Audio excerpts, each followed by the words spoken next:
नमस्कार साथियों। सत्ता की सियासत में, राजनीति के गलियारों में आज गर्माहट है, जिसकी सबसे बड़ी वजह है हरियाणा में चुनाव परिणामों को लेकर के। जिस तरीके से सुबह चुनाव परिणाम के दौरान कांग्रेस जो है भारतीय जनता पार्टी के ऊपर हावी होती दिख रही थी, ऐसे में कांग्रेस की तरफ से जो है पार्टी कार्यालयों में जलेबी बांटने का कार्यक्रम भी शुरू कर दिया गया था। लेकिन जैसे जैसे दिन ऊपर चढ़ता गया, वैसे वैसे राजनीति का ऊंट जो दूसरे करवट बैठता चला गया। यानी ये कह सकते हैं कि कांग्रेस का ऊंट जो है वो बैठता चला गया और वहीं भारतीय जनता पार्टी का राजनीति का ऊंट जो है वो सड़ चढ़कर बोलने लगा। जी हाँ, बिल्कुल जो हम बात कर रहे हैं, जिस तरीके से अंदेशा लगाया जा रहा था, तमाम दिग्गज ये कयास लगा रहे थे कि इस बार जो है तीसरी बार जो है भारतीय जनता पार्टी की सरकार जो है हरियाणा के अंदर शायद नहीं बन पाएगी। इसकी सबसे बड़ी मुख्य वजह थी एंटी इनकम्बेंसी की बात की जा रही थी कि जिस तरीके से भारतीय जनता पार्टी ने 10 साल तक वहाँ पर शासन किया है, अब जनता का मन जो है बदल रहा है। और जिस तरीके से राहुल गांधी ने इंटरेक्ट किया था जनता को, ये लग रहा था कि सत्ता परिवर्तन जो है हरियाणा के अंदर हो सकता है। लेकिन ये बात मुगालते तक होकर के रह गई, क्योंकि राहुल गांधी की जो सोच थी वो पूरी नहीं होती दिख रही है। ऐसे में कांग्रेस के जो है हार के मुख्य 4 कारण जो है निकल कर के सामने आ रहे हैं, और इन चारों हार के बारे में एक एक करके हम आपको बताएंगे। हमारा वीडियो अगर आपको पसंद लगेगा तो इसको लाइक करिएगा, शेयर करिएगा और चैनल को सब्सक्राइब भी करिएगा। कांग्रेस ने हरियाणा के विधानसभा चुनाव में जिस तरीके से ये कह सकते हैं कि नारा दिया था, जय जवान, जय किसान और जय पहलवान, शायद इन तीनों नारों में कांग्रेस जो है फेल होती नज़र आई। क्योंकि जिस तरीके से भारतीय जनता पार्टी ने अपने मैनेजमेंट को बरकरार रखा, उनको ये मालूम था कि जो जाट वोट बैंक है, लगभग 27% का जाट वोट बैंक जो है हरियाणा के अंदर है। ऐसे में जो जाट हैं वो एंटी बीजेपी माने जा रहे थे। तो भारतीय जनता पार्टी ने इन 27% जाटों को छोड़ते हुए ये कह सकते हैं कि बाकी की जो मैनेजमेंट किया, उसमें वो उन वोटरों को पकड़ने के चक्कर में थे जो एंटी जाट वोटर हैं। उनको जो है भारतीय जनता पार्टी ने अपने निशाने पर रखा, और बूथ मैनेजमेंट से लेकर के माइक्रो मैनेजमेंट से लेकर के ये कह सकते हैं कि जिस तरीके से उन्होंने रैलियां अपनी की, उसमें भी वो इसी बात का ख्याल रख रहे थे कि जो एंटी जाट वोटर हैं, यानी ये कह सकते हैं कि जो जाटों के अलावा जो दूसरे वोटर हैं वो उनके काम में आ सकते हैं। अगर वो एकजुट हो करके अगर वोट डालते हैं तो तीसरी बार जो है हरियाणा के अंदर भारतीय जनता पार्टी की जो है हैट्रिक लग सकती है। और ऐसे में उसमें जो है ये कह सकते हैं कि भारतीय जनता पार्टी के चाणक्य अमित शाह, नरेंद्र मोदी इस पूरे मामले में, राजनीति के इस पूरे प्रकरण में जो है कामयाब होते दिख रहे हैं। दूसरी जो सबसे मुख्य वजह रही,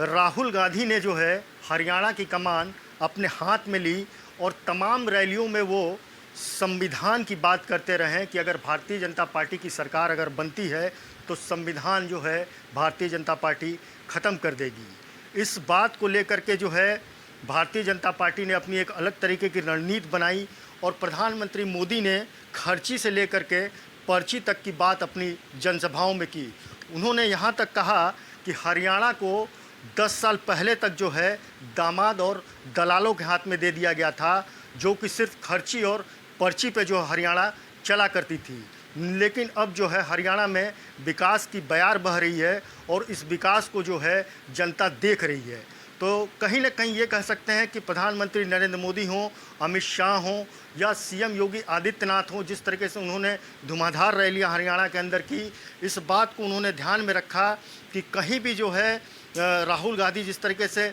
संविधान की बातें कर रहे थे कि संविधान, अगर भारतीय जनता पार्टी की सरकार अगर बनती है तो संविधान को जो है ये पार्टी जो है ख़त्म कर देगी, लेकिन उन्होंने कहीं भी इस बात का उल्लेख तक नहीं किया। हाँ, आरक्षण के मुद्दे को लेकर के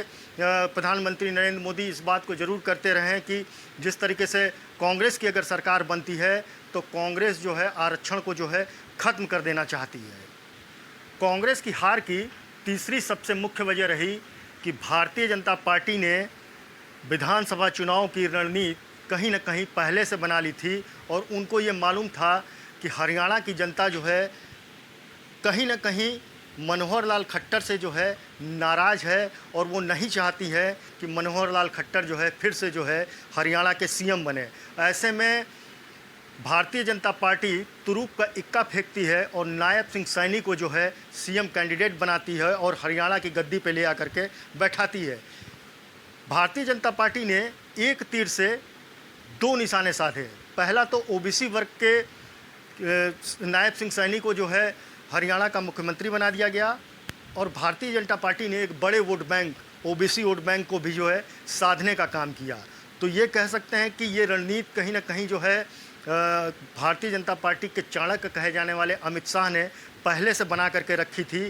कि सीएम कैंडिडेट जो है बदल देना है, सीएम के गद्दी पे जो है किसी ओबीसी चेहरे को बैठाना है, वो भी ऐसे चेहरे को बैठाना है जो अननोन चेहरा हो और जिसकी लोकलिटी में पहचान जो है अच्छी खासी हो, लोग उसको जानते हों, उसकी सौम्यता की बातें करते हों और उसके विकास के कार्यों को लोग जानते हों। तो इसलिए जो है नायब सिंह सैनी को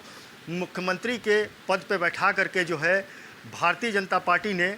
अपनी तीसरी चाल चली थी। कांग्रेस के हार की चौथी सबसे बड़ी मुख्य वजह रही कि कुमारी शैलजा और पूर्व मुख्यमंत्री भूपेंद्र सिंह हुड्डा के बीच में जो तनातनी रही, इसका फ़ायदा जो है भारतीय जनता पार्टी ने उठाया और उन्होंने